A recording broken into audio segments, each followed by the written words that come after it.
Oke teman-teman, balik lagi bersama kita konten channel YouTube JK Fish.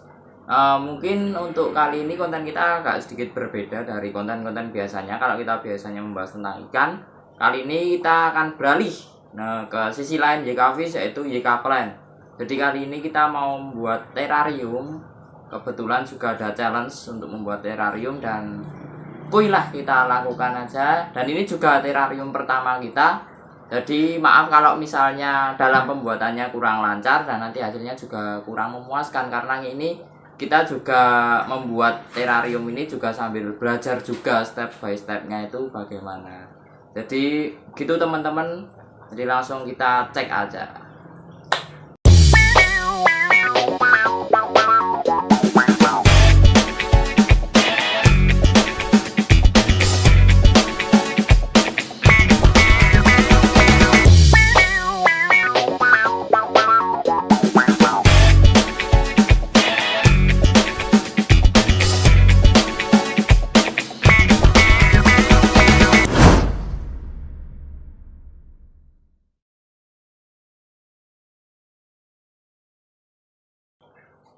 Mungkin sebagai awalan dulu kita membuat terrarium basah. Terrarium basah itu ya nanti tanaman yang mendominasi adalah tanaman-tanaman basah atau bisa dibilang tanaman-tanaman lembab. Contohnya nanti salah satu yang utama itu biasanya adalah lumut. Terus akuarium yang kita gunakan itu juga model akuarium tertutup teman-teman. Jadi ini bisa dibuat tutup. Mengapa kita harus pakai yang tertutup? Sebenarnya terbuka bisa, tapi untuk terrarium basah itu cocoknya menggunakan akuarium yang tertutup, karena agar untuk tetap menjaga kelembapan biar tanaman itu juga tetap fresh gitu teman-teman, dan bisa hidup, karena salah satu tujuan dari terrarium ini kan untuk menghidupkan ekosistemnya tersebut. Jadi kita menggunakan akuarium tertutup dan akan membuat terrarium basah. Terus untuk alatnya kita di sini pakai gunting, terus pinset, ada kuas juga, sama seser, sosrok. Jadi kita sebenarnya juga kurang tahu juga nanti fungsi alatnya ini untuk apa, tapi ini kita siapkan di sini untuk jaga-jaga, siapa tahu nanti dibutuhkan. Terus untuk substratnya itu kita pakai aquaterra, terus kita campur pakai kokopit, itu nanti buat substratnya. Terus ada juga untuk substrat bawah nanti kita pakai pasir malam. Untuk tanamannya sendiri kita nanti ada pakai moss, lumut, terus bukan moss tikus ya, salah moss, lumut. Terus kita di bagian bawahnya nanti juga ada beberapa tanaman, nanti saya jelaskan aja di video. Mungkin itu untuk yang kita gunakan alat dan bahannya. Oke, langsung aja kita mulai. Nah, ini dia substrat yang kita gunakan, itu aquaterra yang udah dicampur pakai kokopit. Barang-barang ini bisa kalian dapatkan di online shop. Kalau aquaterra sendiri bisa di toko-toko aquascape, kalau kokopit bisa di toko-toko tanaman hias. Lalu kita campur pakai air juga biar teksturnya itu lengket, karena untuk substratnya ini kan nanti posisinya akan menempel di dinding kaca. Jadi semakin lengket substrat itu semakin bagus juga, artinya substrat ini nanti nggak gampang jatuh.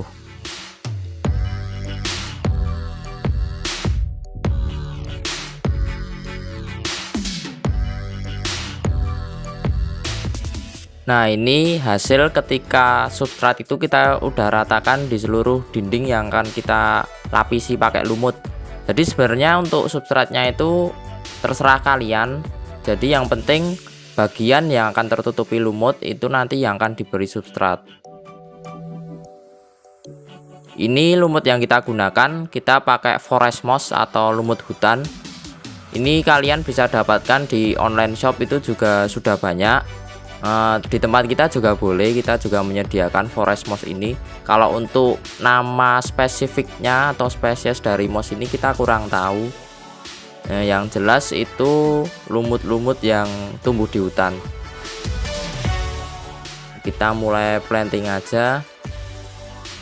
Jadi buat plantingnya ini kita juga hati-hati, karena di terrarium ini kan sebagai fungsi keindahan ya. Jadi kita plantingnya itu juga memperhatikan tata letaknya, nggak waton ngawur langsung planting gitu, enggak.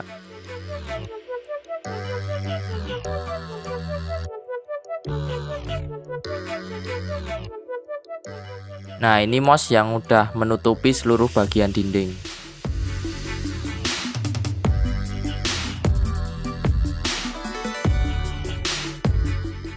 Nah, ini setelah didiamkan beberapa saat, kita tekan-tekan lagi lumutnya biar dia itu semakin kuat nempel di substratnya. Sebenarnya ini sebelum buat saya juga agak kurang percaya diri apakah nanti bisa lumutnya itu nggak jatuh, dan ternyata tara, hasilnya seperti ini. Ini tanpa lem sama sekali, jadi murni substratnya tadi.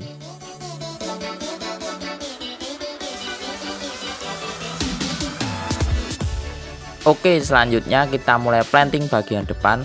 Nah, ini itu sebenarnya bukan batang, tapi dia itu akar pohon belimbing.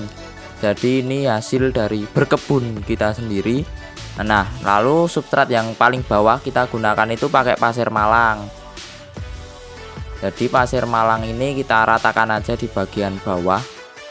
Ratakannya nggak perlu pakai alat khusus ya, jadi kita pakai tangan aja. Kita misal pakai alat lebih enak juga nggak apa-apa, tapi kalau saya pribadi lebih suka pakai tangan karena lebih enak aja dan lebih efisien gitu loh. Nah, terus untuk tanaman yang kita gunakan itu, nah ini namanya begonia. Begonia ini dia kerdil, jadi tanamannya kerdil, terus ada bunganya warna putih. Nah, terus selanjutnya ini keladi liliput. Jadi dia juga seperti namanya, dia nggak bisa tumbuh besar juga dan cocok juga buat terarium. Nah, kalau ini namanya Hypoestes. Jadi dia itu sejenis bayam, sayur bayam itu, bayam-bayaman. Tapi uniknya daunnya itu warnanya merah. Jadi kita pakai buat planting untuk memperindah terarium kita.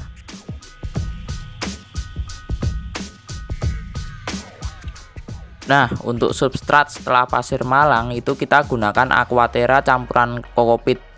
Jadi substrat ini persis yang kita gunakan di dinding buat lumut itu. Aquaterra campuran kokopit ini kita ratakan di bagian atas pasir malang. Fungsinya itu dia itu sebagai untuk menutupi akar dari tanaman yang kita gunakan. Jadi sistem perakaran dari tanaman ini itu nanti kita akan tutupi pakai substrat Aquaterra kokopit ini.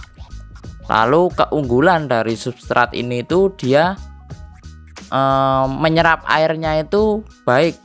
Jadi substrat ini itu bisa menyimpan air dalam jumlah yang cukup banyak, dan itu sesuai dengan habitat dari tanaman-tanaman terarium basah. Karena untuk tanaman-tanaman terarium basah itu kan cenderung di tempat yang lembab.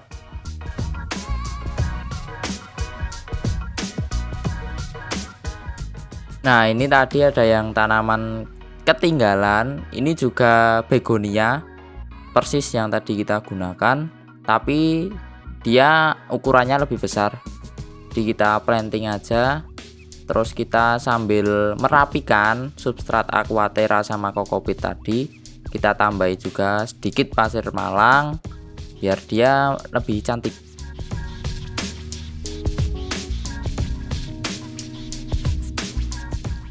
Nah, selanjutnya kita akan mulai planting di bagian batang. Tapi sebenarnya ini bukan batang tapi akar. Tanaman yang kita gunakan di planting akar ini kita pakai bromelia. Nah, untuk nempelnya sendiri kita nggak bisa cuman pakai Aquaterra karena posisi dari akar ini itu nggak memungkinkan buat Aquaterra bisa nempel dengan baik. Jadi kita pakai lem G sebagai bahan utama penempelannya. Tapi lem G-nya ini jangan ngelemnya di pas akar dari bromelia, karena dia nanti kalau dilem di pas akarnya, jelas nanti akarnya nggak bisa tumbuh. Terus bromelia yang kita gunakan itu bromelia yang warna merah. Kenapa kita milih warna merah? Karena dia warnanya itu strong, jadi bisa jadi maskot di antara warna-warna hijau di terarium kita. Terus setelah kita lem tadi, kita tambahkan juga aquaterra. Aquaterra ini nanti fungsinya buat pertumbuhan akar dari bromelia. Jadi aquaterra ini ditempelkan di posisi akar dari bromelia, karena yang namanya akar itu pasti tetap butuh yang namanya substrat. Tanpa substrat akar itu juga nggak bisa tumbuh untuk tanaman ini. Jadi tetap kita pakai aquaterra yang udah kita campur kokopit. Nah, ini kita mulai bersih-bersih, kita rapikan juga tanaman mana nih yang kurang oke, yang posisinya agak miring, kita benahi dulu, kita perbaiki dulu, dan kita bersih-bersih lagi.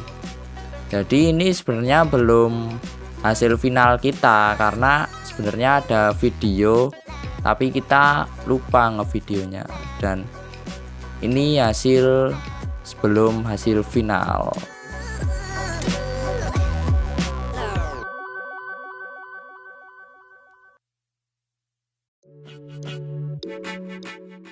Dan ini dia hasil akhirnya. Jadi di hasil akhir itu kita tambahkan anggrek di bagian batang atau akarnya itu. Terus di bagian bawah untuk menutupi substratnya itu kita pakai forest moss juga. Forest moss yang kita gunakan itu persis sama seperti yang digunakan di dinding. Oke, selamat menikmati.